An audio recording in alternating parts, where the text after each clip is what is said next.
breaking news this morning. Bomber running back Andrew Harris suspended 2 games for a positive performance-enhancing drug test. Can I get the name of it again? D-ball. D-ball? Dianabol. Sorry. Anabol? What are we calling it? D-ball. It's this long. D-ball's the name on the street, right? Methadone. Yeah, Sounds dangerous. Everyone out there that just went, D-ball. Shame on you for knowing that. Mike Abou Benchwork joining us in the bunker, and apologies for those if you can't see him. Well, that's not too bad. It's show number 60 today, by the way. Show number looks 60 great. actually doesn't look too bad. Yeah, it could be worse. Because it's my face making it look good. We have green screen technology for those that are viewing right now. So, Abou, this is a home green Rider jersey, number 16 on it. You can leave it on. I think. Can you leave it on? Well, he wants to take it off. Oh, you want to take it off? Well, I just want the women viewership between 33 and 40. Let's let him do his thing. So whenever you want to cue the music, Clark. Call your friends. Let them know that recently we've been on. You've been talking about this is show 60. Show number 60 today. And I think it's obvious that you're not mentioning other 60s because in this province there is actually only couldn't one. find any other good ones. There's only one. Yeah, don't tell Abby that when he calls in. There's another 60. Okay. But I agree. I don't think of any other good ones either. Gene Mikowski. So what, are you going to leave it on? I think you can leave it on. Well, I've been looking for a good cause to donate this. I've got my West Cates jersey on the way. So this is autographed Gene Mikowski jersey. Wow. We'll put it up on the website and we'll do an auction on it. Yeah, the highest bid go and we'll proceeds to Regina Minor football. Sure. And the Regina Riot. How's that? Yeah. Thank you, Abou. Cool. That is very charitable of you. Appreciate it. In honor of number 60. Don't tell anyone. Yes. The Riders' career games played leader. So, by the way, Paul's watching today. Paul Drouin, Abou's son, sitting in Paul's chair. He's not here, wherever Paul is. So, good morning, Paul. He's watching somewhere. Enough about all that. Everybody wants to know your thoughts on Andrew Harris and the 2-game suspension. That is quite a blow to the Bombers. See, what I like about this show is that we can just tell it like it is, and I would hope, and not really wave any shame on him for being politically correct. You know, with social media and with all the microscopes that players are under, people are getting caught now. It was never like this before. Child, please. Now just people are getting caught. It's becoming who can cheat the best. And I love Andrew Harris. Do I think this diminishes anything? No. He's a great player. They keep changing the rules on people and making things. I remember when I was playing, someone got a letter for Sudafed. They had Sudafed, and you can get. But this is D-ball. This is one of the This is the big one. This is one of the best steroids you can take. I mean, it's a steroid. And so you knew what it was when you saw the name. Well, I had an idea of. Yes, So then there's Andrew Harris, right? And he got caught for cheating. And it's just wrong. It's just wrong. But I can see what it is. I mean, back when I played, the stuff that's legal now that you can just go to GNC and buy. Yeah. It was illegal then. I mean, you wouldn't think about taking it, but now the rules are whoever writes it, right? Like Red Bull, they sell it in grocery stores. Can you you drink too much. They sell it to children. So I hope it doesn't diminish his legacy. I can see how it happened. I mean, they test you on the first, and then a couple days later, you think you're kind of set, and then they catch you again, or they test you again and they catch you. I can see where that's coming from. I mean, this could be his last season. I feel like I'm just kind of throwing my ideas and not really elaborating. Oh, I think we're all hanging on your every word. I know I am. Yeah. I'm hanging on your every word. My thoughts aren't as pure as maybe some people might think they might be. It's his last season, going into his last year. Hey, you're going to have to sit out for 2 games when you're caught. Okay. That might not be a bad idea going into the second half of the year. All right. Let's. I'm sure it wasn't thought out that badly or that much, but there are certain levels, and high performance athletes. I'm not picking on Andrew Harris here. I'm telling you how it is. Yes, high performance athletes can afford the doctors to test their levels. I mean, it's simple levels. Elderly people are everyone is going to go and get their testosterone checked at some point in their life, or their estrogen levels. Some people get it done in their 20s and be like, hey, you can push a little bit higher on this. Yeah, all right, let's do it. And then they take creatine, then they take that. Yeah. I was sitting on the couch and you said that people don't come out and say, yeah, I cheated. Remember when Mark McGuire was hitting all those home runs? He still hasn't admitted that he cheated. Because it's not cheating. I'm in Toronto, so at the time everyone was taking creatine. They still don't know what the long-term effects of creatine is. Actually, they do, and they're not as good as steroids are, because steroids were developed for human consumption. And anyways, I digress. So anyways, this creatine stuff, I would take it, blow up, get smaller, blow up, get smaller, blow up, get smaller when I wasn't taking it. So we went across the border to GNC, and we bought this stuff. It was in an orange bottle. This stuff. Andra, blah, blah, blah. I don't know what the name is. Now, you know me, Rod. I know everything that I take. I mean, Back then you didn't care? We don't eat cereal anymore because I can't pronounce the last three things, right? Right. Yeah. His son's over there. Yeah. That's why he's pointing. Yeah. Androstene Dion.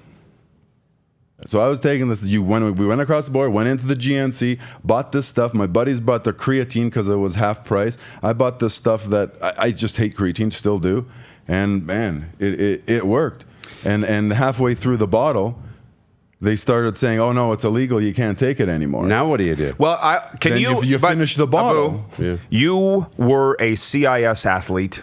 So here's my take on steroids, because I didn't play football. Mm-hmm. I don't care. If they drug tested WWF athletes back in the day, Hulk Hogan, Ravishing Rick Rude, as somebody wrote in, Brutus the Barber Beefcake, I wouldn't care. They all entertain me. passed. It's their life. It's their body. I don't find it that much different from a fan's perspective. Just hang on, from football. It's their body. Put in whatever you want. Go win the game. I'm going to sit back, eat popcorn, enjoy it. That's my take on it. Now, but for the CIS athletes, I'm not talking about Americans, because there's a stat I saw when I was getting my diploma in addiction treatment. Like 80% of U.S. high school football players are on some sort of performance-enhancing drug. That's in America. Including I don't know what the number. Coffee. Right. Fair enough. Yeah. But I'm saying if you're busting your ass and you're clean at the CIS level, now U Sports, and you don't make it, but some other guy does from another school at the same position, and you find out that he was taking something, it's not fair. Life's not fair, but my take is this. If Andrew Harris is on steroids, I don't think he's the only one. I don't really care. It's his body. That's just me. So I will vote no. His legacy is not tainted by today's news that he's to be suspended for 2. That's my opinion. You see two things there, clean. And if Brutus the Barber Beefcake, Hulk Hogan got tested, they all would have been clean because you could take anything. And that's one thing that I wanted to, the clean, not clean is a moving measure by whoever's controlling things. And they almost banned beet juice from the Olympics a couple years ago because that's how good beets are. And I'm serious. Like what's clean and what's dirty is a moving measure. We just legalized marijuana, and it's the same thing. It's a moving step. So 20 years ago, you're going to jail. Today, you're passing around. Like it's a moving measure. What's clean and what's dirty. I hate to just. I don't want to promote drugs, and I don't want to promote performance-enhancing drugs. I don't think that's right. But it's not like I can give you a needle here or somewhere else, and you're just going to grow muscles. You still got to go to the gym. You still got to put in the work. You got to do those things. I know it aids in recovery time, and it does. It helps with performance. It helps you get more out of what you're putting in than the next guy. But it's not quite. It's going to grow. Magic pill. I think. Well, it is kind of. It is. No, it's not. You still got to do the hard work. Yeah. But and that just goes to what the other point I was going to make is it doesn't make you a better athlete. I mean, it doesn't make. You still got to have the skill. And in the CIS, I went to Western. I was tested every year, and they watch that pee come out of your wiener. Mm-hmm. Like for 5 years, I'm sitting there like this and I was 3 of my 5 years pro. I was tested too. Like. The 3 of the 5 years or 10 years pro, I kind of get it because of the androstenedione bit when I put on all that weight, but I digress. The CIS, I agree. That's where you want to have the level playing field where you need to see the talent. Once you get into the pros, again, I'm not condoning any sort of anything abuse. Mm-hmm. But once you're an adult. It's still not okay. Right. But U Sport, I think, throw the athlete out for cheating. Once you're an adult, work with the athlete to Well, there's a really big difference between the two.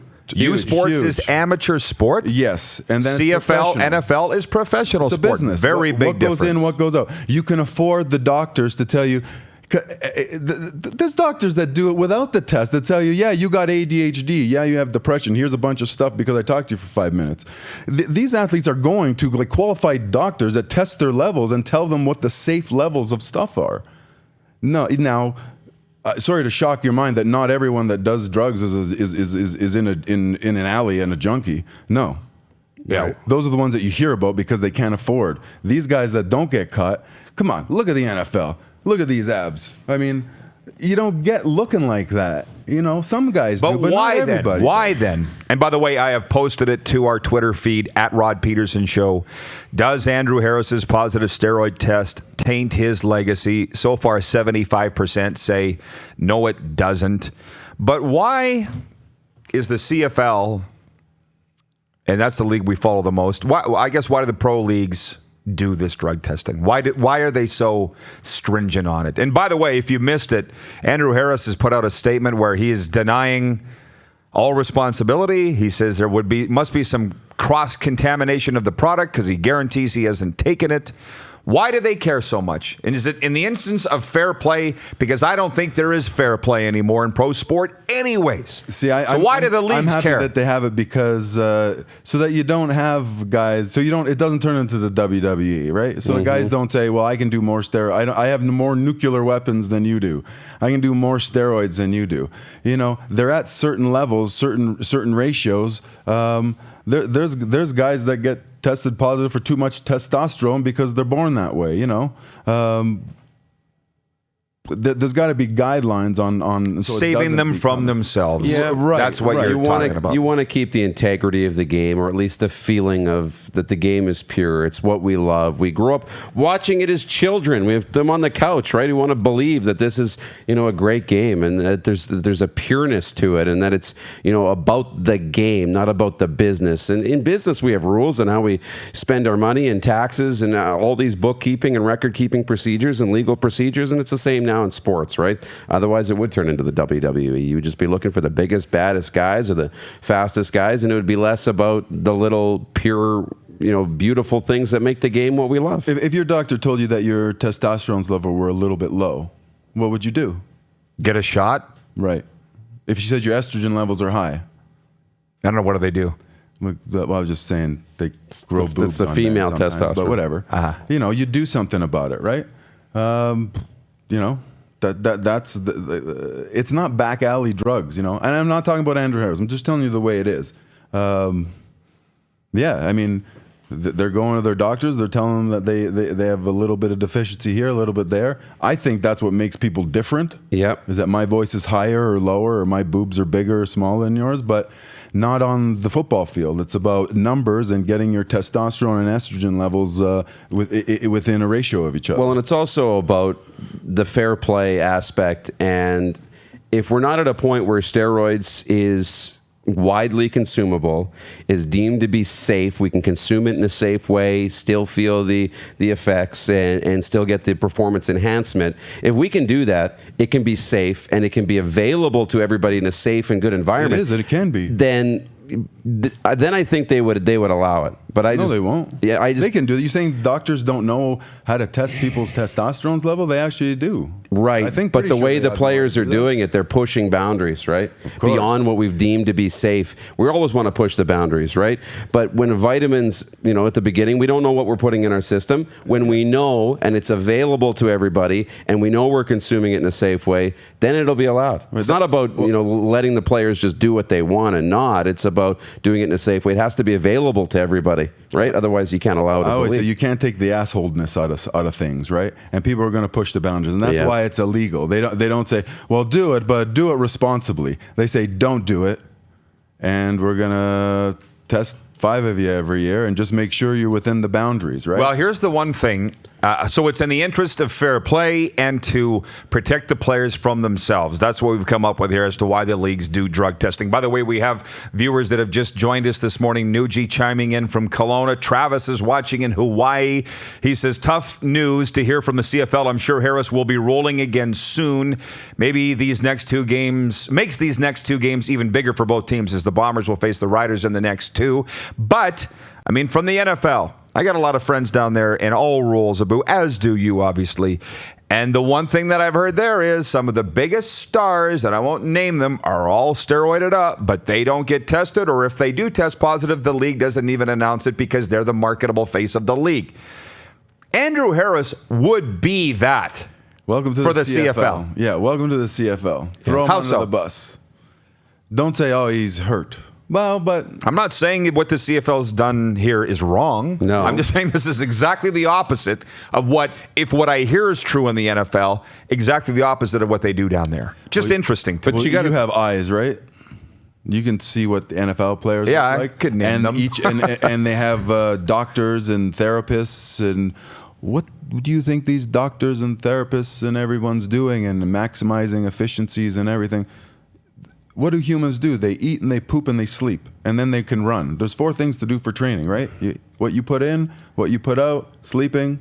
Working out. Yeah. Yeah. You don't need a team of doctors to do that unless We need you to do pause. other things. Okay. Sorry, we do need to break. Yeah. We'll continue this on the way today. Jason Claremont, who has confirmed his participation in our Saturday night All-Star Celebrity Charity Football Classic at Libel Field. We'll talk a little more about that. And Abby Khan, Bombers great lineman and number 60, ironically enough, as this is the 60th episode of the show, will join us to talk about how this is going over in Winnipeg today. You're watching Rod Pedersen On Demand. For more of The Rod Pedersen Show, visit rodpedersen.com or follow Rod Pedersen on social media.